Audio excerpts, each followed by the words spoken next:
So people who live near Sea-Tac Airport are exposed to a unique kind of air pollution linked to airplanes. Yeah, that is the finding in a new University of Washington study. It's the first in the state to identify this kind of ultrafine particle pollution.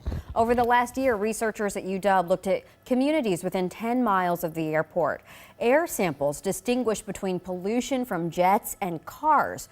Researchers found some key differences in pollution particle sizes. They say jet emissions were smaller.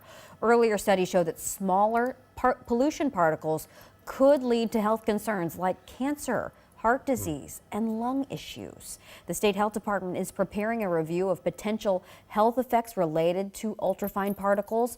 University researchers say the study could lead to more follow-up stories in the future. Yeah, I mean, if you live near the airport, it's no mystery to folks there that there's an air issue, but this is new stuff that people aren't really thinking about. So that's scary.